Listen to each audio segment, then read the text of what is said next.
I Told You to Smile by Anonymous. It was the 2nd of January, 2:04 a.m. I woke up to a knocking on the door. One knock every 3 seconds. I slipped on my slippers and walked down the stairs. As I walked down, the knocking on the door got faster, almost like a heartbeat. When I got to the door, the knocking stopped. I looked outside and nobody was there.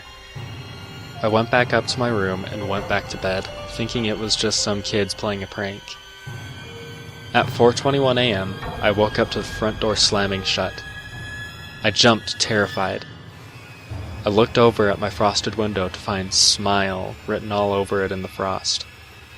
I grabbed my phone next to me, ready to call 911, only to find a message written on it saying, "I told you to smile."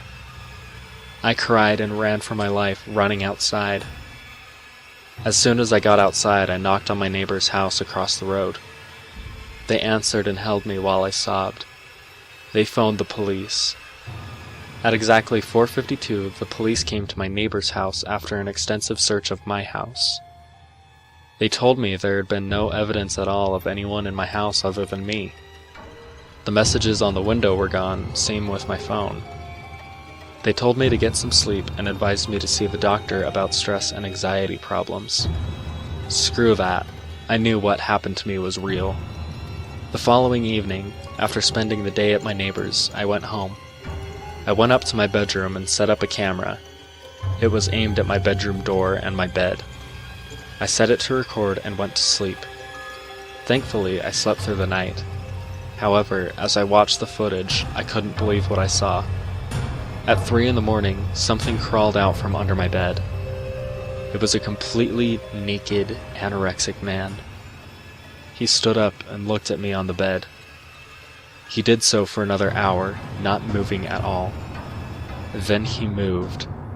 He walked over to the camera until his face took up the whole shot. He was extremely pale and had bulging veins all over his head. His eyes were completely black, with a huge smile on his face. He stared at the camera for another 2 hours, not blinking, just slightly twisting his head every now and again. After 2 hours of him staring went past, he walked back over to my bed and crawled under. I skipped the video forward until it showed me getting up and walking over to the camera. The video finished. I was frozen with fear. The video showed him going back under the bed, but not leaving. Whatever it was still there.